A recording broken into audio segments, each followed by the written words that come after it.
Estuve pensando bastante sobre un tema que es muy delicado, que es la designación de Carlos Presti en el Ministerio de Defensa.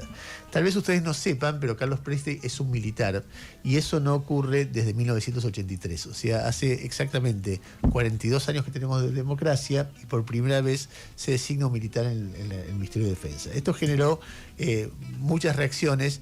Y yo les voy a decir lo que yo pienso. ¿Por qué no había un militar en el Ministerio de Defensa? Porque desde el 83 para acá la democracia llegó a un consenso en el cual los militares tenían que manejar cargos dentro del ejército, dentro de las Fuerzas Armadas, pero no más que eso. Un militar no debía entrar en política y no debía tampoco participar de conflictos internos.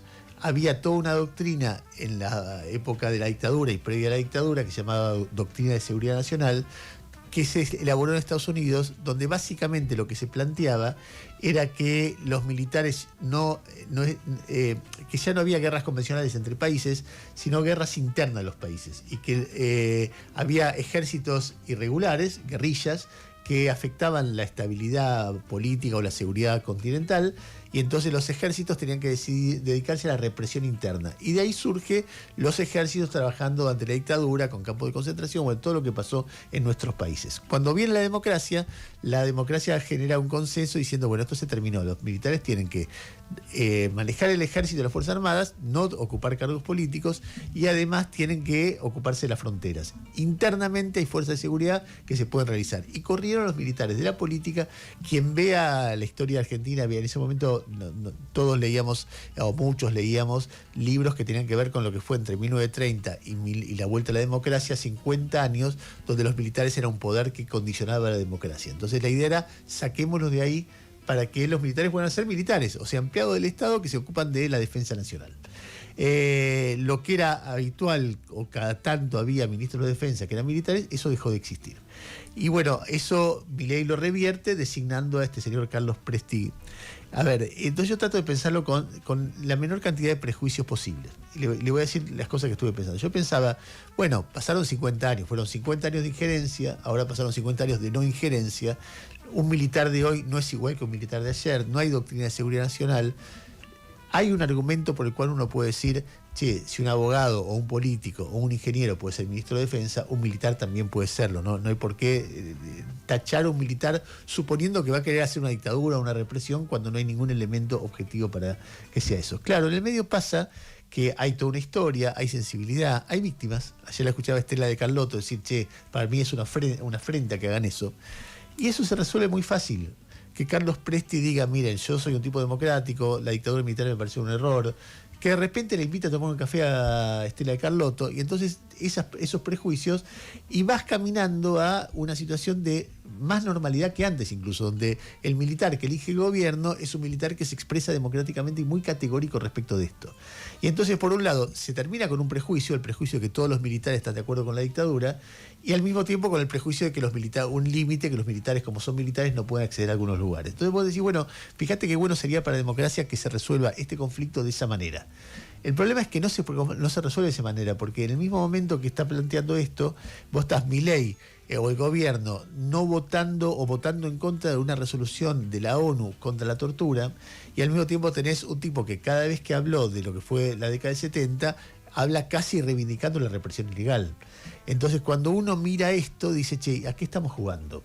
Entonces, de verdad, si no estamos jugando a nada, lo que corresponde es que haya gestos de acercamiento, porque la medida es una medida audaz que rompe con un consenso. No fue tomada por consenso, hubiera estado bueno que fuerzas opositoras participaran, ya que vas a cambiar algo que es importante para la historia argentina. Es como un gesto arbitrario que no está compensado por gestos de tratar de disipar fantasmas en un sector de la sociedad que tiene derecho a sentir.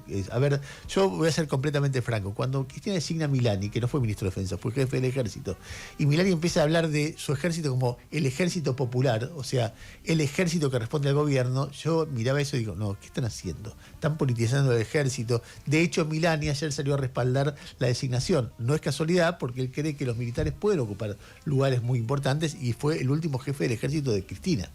Entonces, el juego de meter al ejército en política, para la historia argentina es un juego muy delicado, y si querés, si hay un ejemplo de eso, es el chavismo. El chavismo se sostiene el poder porque el ejército está dominando todo el país. Y al mismo tiempo habilita a que después pasen otras cosas, porque ponerle que esto no sea un objetivo de ir copando con el ejército, como hizo Bolsonaro, por ejemplo, en Brasil, cuando tomó, ponerle que no sea el objetivo de Milei, pero da un antecedente, y mañana gana, no sé, qué sé yo, alguien que piensa todo lo contrario, gana Santiago Cunio. Pone la elección, que dado que ganó Milei, tampoco. Y agarra a Santiago Cunio y dice: yo pongo militar en salud, pongo militar acá, pongo militar acá, y la doctrina de seguridad nacional vuelve y el ejército domina todo. ¿Qué haces con eso? ¿Con qué argumento vos lo rebatís? Entonces, son esas cosas delicadas que merecen un poco de reflexión. No es no porque no, no es sí porque sí, sino que si vos sos un tipo más o menos razonable, ves cómo hacer para que las cosas sean más o menos razonables. Si no, haces una imposición, mirá, te lo hago, y entonces, qué sé yo. Me parece que todo se deteriora y todas las sospechas son habilitadas.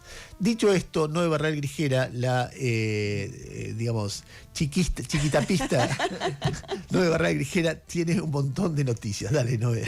Ayer una muy buena noticia para el gobierno, ratificando un poco el escenario que se abrió después de la elección. La Universidad de Itela publicó el índice de confianza en el gobierno para este mes que estamos terminando, el mes de noviembre, aumentó 17,5% respecto del mes anterior, un poco ratificando lo que es el escenario que dejó planteado el triunfo electoral el 26 de octubre. Esta suba en el índice compensa las caídas de agosto y de septiembre. Es el nivel más alto desde febrero. O sea, Milei alcanza su mejor nivel en 9 meses en esta encuesta y ya supera a los promedios de las 2 gestiones anteriores, de Macri y de Alberto Fernández. Es un índice que antes mirábamos mucho porque es predictor electoral. Ahora no tenemos una elección en el corto plazo, pero sí viene a ratificar este veranito que está atravesando el gobierno de Javier Milei después de las elecciones. La contracara, si querés, aparece en un informe de la consultora 1816, que siempre cada tanto hace el cálculo de cuántas reservas tenemos en el Banco Central. Bueno, es escalofriante el número. Las reservas netas, dice 1816, después de descontar lo que se activó del swap y demás, 275 millones de dólares, nada más, 2 monedas. Las reservas, según el cálculo del FMI, que las calcula de manera diferente, estamos en negativo 16.000 millones de dólares. Y por supuesto, estamos lejísimos de la meta que nos había puesto el Fondo Monetario Internacional para este periodo del año. Deberíamos estar comprando 13.000 millones de dólares en las próximas 3-4 semanas para llegar a la meta que nos fijó el fondo. Obviamente eso no va a suceder. Sigue siendo una discusión si el gobierno va a comprar, no va a comprar, de qué manera va a recomponer las reservas en el Banco Central. Hoy se conoce, lo publica el INDEC, el indicador, el estimador de actividad económica, el EMAE, para el mes de septiembre. Todo indica que va a terminar confirmando que la economía argentina está técnicamente en recesión, es decir, 2 trimestres consecutivos del EMAE a la baja. Y digo todo indica porque las estimaciones de las consultoras hablan de un indicador en negativo. Por ejemplo, Analítica estima que la caída en septiembre fue 0,3. INVEC también analiza y espera una caída un poquito menor, de 0,1, pero una caída al fin. Así que, insisto, un índice de la Universidad de Itela, muy buen predictor electoral, que muestra un muy buen momento del gobierno, con luces de alarma y tensiones que son las mismas que estaban antes de la elección, que siguen ahí flotando en el ambiente. Está muy cerca de ser ratificada como senadora nacional Lorena Villaverde. Hubo una discusión en comisión en el Senado. La Comisión de Acuerdos recomendó rechazar su pliego, pero el jueves se reúne el Pleno, que es el que tiene la decisión final, y está trabajando muy bien el gobierno en conseguir esos votos, en conseguir esa mayoría, después de toda la polémica por aquellos episodios que tuvo en Estados Unidos, en donde intentó ingresar con cocaína, la detectaron, tuvo ahí algunos expedientes policiales. Bueno, todo indica que el gobierno va a conseguir los votos en el recinto y Lorena Villaverde va a ser confirmada como senadora nacional. Y hoy va a estar Diego Santilli en Misiones. Y se acerca mucho también el gobierno a tener la primera minoría en la Cámara de Diputados. Santilli viene ajustando y tejiendo este número. Ya tiene 91 en la Cámara de Diputados, Fuerza Patria tiene 96, hay que ver ahí qué pasa con los santiagueños, que son los que pueden terminar definiendo si la Libertad Avanza es o no la primera minoría. Pero ¿por qué le interesa tanto en este momento al gobierno conseguir la primera minoría? Porque en cuanto asuman los nuevos diputados a partir del 10 de diciembre, se van a empezar a discutir el reparto de las comisiones. Y si vos en ese momento tenés la primera minoría, y bueno, vas a lograr que en las comisiones se refleje eso. Después, si a lo largo del año cambia, las comisiones ya quedaron integradas y vas a tener ahí un resorte importante. A ver, para cerrar, después vamos a hablar de política internacional, de algunas cosas que salieron en los medios que son muy interesantes.